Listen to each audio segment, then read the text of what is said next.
Our next speaker is known for her community work and is the CEO of Wyanga Aboriginal Elders Program in Redfern. I'd like to welcome Millie Ingram.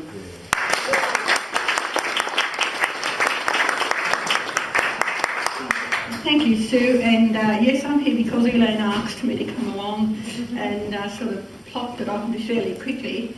But I had been a friend of Gordon's and Elaine's for over 40 years. As a matter of fact, we had a childcare centre in Redfern, and his first exhibition was in that childcare centre. I believe it was your first, Gordon?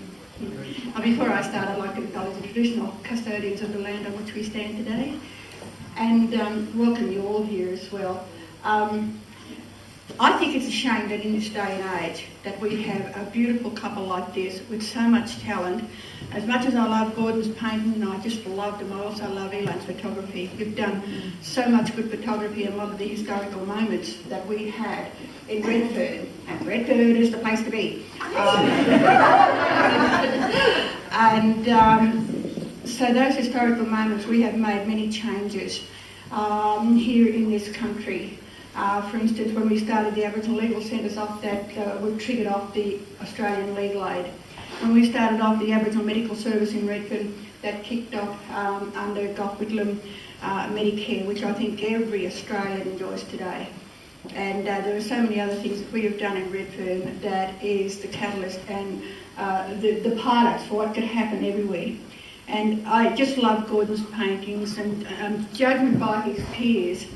I mean, I'm glad that you look at that, Magistrate, but I wish a lot more would look at it, because instead of giving us community programs that, like Gordon said in your banner out there, jail is a very lonely place, and yet they're building more and more prisons. We've got the highest incarceration rate of any race of people on the planet per capita, and that's an indictment on us as a nation. And we have to start to deal with all these things, and the way to go is through the arts. I really believe the creative arts, the performing arts, and all of those ways are the way we have to go to start to change this. I put to the government that we should be targeting a reduction of 50% every 3 years of the incarceration. To do that, the Attorney General did a launch at what they called juvenile reinvestment. That's right, juvenile reinvestment. Let's invest in juveniles. So he wants to look at the Summary Offences Act and the remand. I had a nephew who spent 2 years in jail on being accused, and he spent 2 years in jail, and when he came out he was found not guilty. But while he was in jail for 2 years, he lost his wife, he lost his house, and he lost his baby. And now he's an habitual criminal back in there because he said, I did that time for nothing. And this is what Gordon knows, and that's why he built judgment by your peers. You know, if they're going to have Aboriginal people coming up, we should be having Aboriginal juries. What's wrong with that? You know, the white folks have been judging us for many years, and we have to now have some sort of recourse with that. I really don't think that's the be-all and end-all of it. I think we should have circle sentencing. There should be more programs put at community level until the government starts to realise the only solutions that are going to come with the so-called Aboriginal problem is going to come from the Aboriginal people themselves. And we have proven we can do it, we've proven we can still do it, but the government is not seeing that. You've got the government there, you've got a whole level of bureaucracy that think they know better, and then the little drips down of what we get as Aboriginal to put our programs together. I love the arts. I reckon Avatar pinched your idea there too. The fact that I'm getting paid for that. Avatar was about land rights. It was about the tree that they tried to get the one to come in and do. Anybody see the Avatar? Do you think that's the Avatar tree? Oh, Gordon's paintings are just wonderful. And we talked about, I like to always talk about Mr. Rudd's, which I think was all tongue-in-cheek myself. And I respect everybody who thinks that was a wonderful thing. But he's done nothing since. And absolutely nothing. The same as the referendum, we've got to have a big smoke screen. So we'll have this big smoke screen about the referendum while they're terrorising the people of the Northern Territory with nuclear waste and let's rape your country and that, and get all the minerals out and we'll shove yous here and shove yous there. The suicide rate has gone sky high. But we won't talk about that. We'll talk about the changes to the Constitution.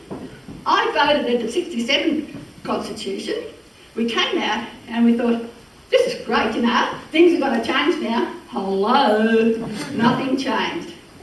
If you remember what Kevin Rudd said here in his speech, his sorry speech, he said, we will not repeat the mistakes of the past. What has he done ever since? He's repeated the mistakes of the past. I worked for the mission manager for rations. I had to go over there and slave for 20 hours a week to get a little slip of paper to say that I could go downtown and buy some bread and milk and syrup. Not allowed sugar, you had to have brown sugar. All this, they told you what to buy, these slips. What do we got today? The basic card. So you've got to go in there, and they've reinvested in racism, because you have to go and stand in line with your basic card, but you're not allowed to stand in the same line as these wonderful folks over here paying cash. You've got to stand over there and pay your basic card, with your basic card. So, yeah, they kept it in, and racism is now alive and well in this country. Which brings me to the point that I want you all to think about, as Australians. As Australians, I don't care whether you've just been naturalised or just become a citizen, or you've been a 10th or 11th generation Australian. You are Australians, and we are Australians. We are your first Australians, and you ought to be appalled and disgusted at what's happening in this country today to your people. It's us. We are your people, and you are our people. We are all Australians together. We have to be the first Australians, and we have to be given that status in our own country. We are unique, and we are beautiful people, and we share with all of our fellow Australians. You feel the belonging to the land, as Jeff said. You feel the belonging, you feel the connection to us, you feel the connection to each other. And we are all Australians. We're not some remote little charity that you have in South Africa, or maybe in Tibet, or maybe in Asia or somewhere. We are your people here on our land. You belong to the land as well. We belong to the land. Let's care for this land, and let's tell this country, this government, that you're not going to tolerate the conditions and the way we are treated in the 21st century.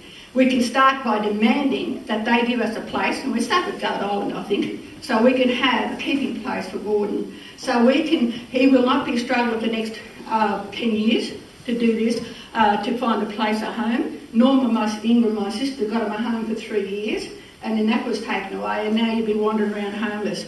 And all our wonderful people that do all this wonderful work are just ignored. I was just talking to Shane earlier, and he was telling us about Benita Marbo. What did they do, that wonderful her and Eddie did. We met Eddie, we knew Eddie Marbo from way back, and now she's living in poverty. Yeah. Oh. She's living in poverty. And we got one of the most beautiful artists, two artists, both of you, Elaine and Gordon, and you can't even find a home for your artwork. So, you know, we've got to start standing up and being counted as Australians together. Your first Australians and our fellow Australians. Let's get out there and make somebody do some action. We don't want to be sitting here paying lip service, which I feel I've been doing for the last few years, because we don't seem to be getting anywhere. But if we do it together, that's how we can make the changes in our country. We are 2% of the population, and yet 2% of the population, they can't solve our problems. Their problems. We know how to solve it, but they just won't consult. They say they consult, but they don't. But I don't want to give them any more lectures here this morning, as long as we know that we're all fellow Australians, not Aboriginal and not non-Aboriginal, not black and white. We are Australians, and we are your first Australians. And you give us the dignity and the respect that entails, and this country will get better. But you can't go along and leave a whole group of people behind, particularly when we're such a minority. So I would hope that we can go away from here with something positive for Gordon. I just love your artwork, Gordon, and we will find a home for it. And I think we should start with Goat Island. Anybody here that's got the power for Goat Island? Let's start with that. Let's make that our target in the first place.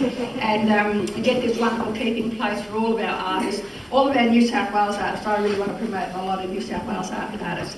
But I'm glad you're here, and you show your interest and you show your support because you are here. And I thank you for that. And I think together we can help our wonderful Gordon and Elaine. Thank you.